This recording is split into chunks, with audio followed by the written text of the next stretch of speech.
सादुल्लाह साहब, सबसे पहले मैं आपसे जानना चाहूँगी कि अब जो है वो हमारे सामने टीम्स आ गई हैं, बट स्टिल अभी तक जो अर्जेंटाइन और इजिप्ट का मैच हुआ, बेशक वो 3-2 से हमारे सामने स्कोर भी रहा है, लेकिन उसके बावजूद जो कंट्रोवर्सीज़ हैं, रेफरीज़ के डिसीजंस हैं, वो अब तक ये कंट्रोवर्सी जो है वो ख़त्म नहीं हो रही। क्या लगता है अब तक वहाँ उस मैच में जो फैसले हुए उनको क्यों इतना ज़्यादा क्रिटिसाइज़ किया जाएगा? जी बिल्कुल। देखिए, हमने देखे हैं कि बहुत सारे रेफरीज की वजह से वो इश्यूज आए हैं। हम लॉ की तरफ नहीं जाएंगे, जो लॉ है हम उसकी तरफ जाएंगे। जो रेफरीज ने जो मिस्टेक किए हैं, खासकर जिन वीआर की जो उन्होंने डिसीजन लिए हैं, वो वीआर के डिसीजन जो आपने अर्जेंटाइन के लिए दिए थे वो आपको इजिप्ट के लिए भी लेने चाहिए थे। एंड मैच जो है वो 100% जो है वो उन्होंने डोमिनेट किया है। इजिप्ट ने अर्जेंटाइन के ऊपर डोमिनेट किया है। आई मीन के अर्जेंटाइन बिल्कुल भी उस तरह नहीं खेले, वो लग नहीं रहा था कि वो डिफेंडिंग चैंपियन है। तो मैं तो यही कहूँगा कि जो अभी कंट्रोवर्सी चल रहा है इसके ऊपर, वो कंट्रोवर्सी जो है वो अगर क्रिएट भी हुआ है तो वो रेफरीज की गलत डिसीजन की वजह से हुआ है।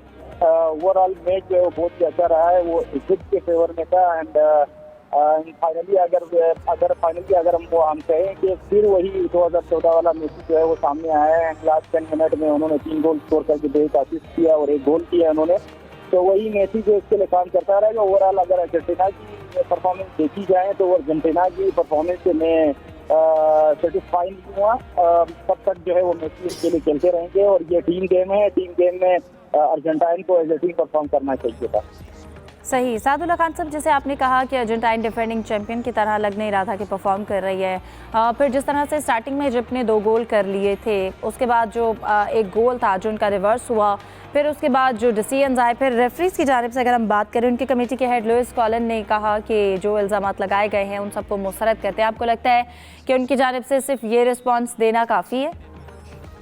जी देखिए, अगर हम स्टार्ट की बात करें जो उन्होंने डोमिनेट किया है उसके ऊपर, देखिए उन्होंने बिल्कुल पहले हाफ में बिल्कुल 100% अर्जेंटीना के ऊपर डोमिनेट किया है और उन्होंने ने क्लास गोल मारा और बहुत ही अच्छे उन्होंने स्कोर किए हैं। और दूसरी बात ये है कि अगर हम मुस्तफा की सेव देखी जाए, उन्होंने हर टीम की यही स्ट्रेटजी होती है कि अगर आपने 2 गोल किए हैं और 78 मिनट चल रहा है तो आप 2-0 से लीड कर रहे हैं और आप जीत रहे हैं, तो हर टीम जो है वो डिफेंस की तरफ ही जाएंगे। वो अपनी जो इनकी रेड जोन है उनको जो अपने खासकर 18 यार्ड है उसको प्रोटेक्ट करेंगे। उन्होंने अच्छी तरह प्रोटेक्ट भी किया है। तो अगेन हम कहेंगे कि वही हमें 2014 वाला मैच जो है वो हमें नजर आया। उन्होंने अपनी इंडिविजुअल ब्रिलियंस से उन्होंने सब कुछ जो है वो किया है। आई मीन कि मैं बहुत ज्यादा, अगर अर्जेंटाइन की टीम इतनी खुश है, वो अर्जेंटाइन से इतने खुश है कि अर्जेंटाइन की नहीं जीता है। ओवरऑल अगर अर्जेंटीन देखा जाए या अर्जेंटाइन ने नहीं जीता है, मेसी ने जितवाया है और मेसी जो है वो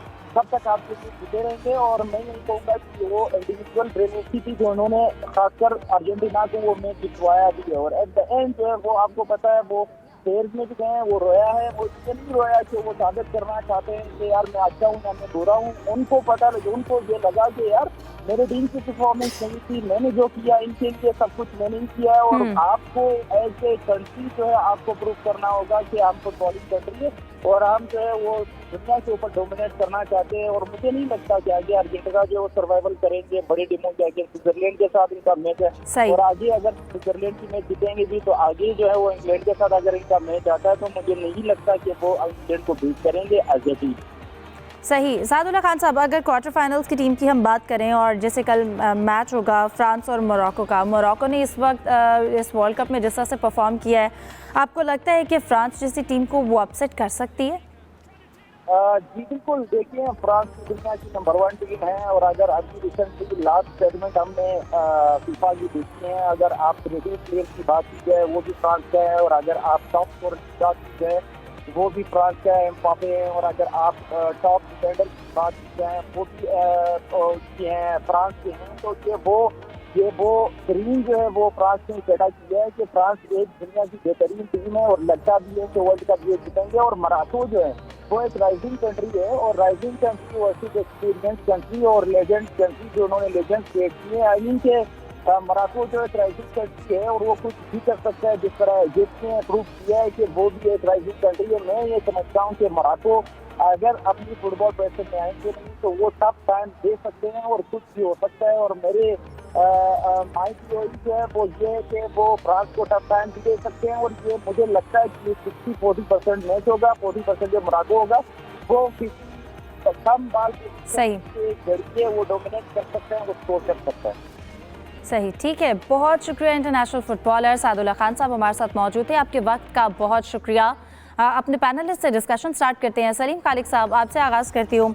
कहिएगा, जिस तरह से हमने बात की थी कि जो कंट्रोवर्सीज अब तक चलती आ रही हैं, फिर इजिप्ट की टीम हारने के बाद हीरोज़ की तरह उनको वेलकम हुआ, आपको नहीं लगता इस बार पहले जो डिसीजंस लिए जा रहे हैं फीफा की जानिब से भी, उनकी जो डिसीजन मेकिंग है उस पर भी कोई सवाल बनता है? उनकी क्रेडिबिलिटी को किसी तरह से ये चीज़ मुतासर करती है?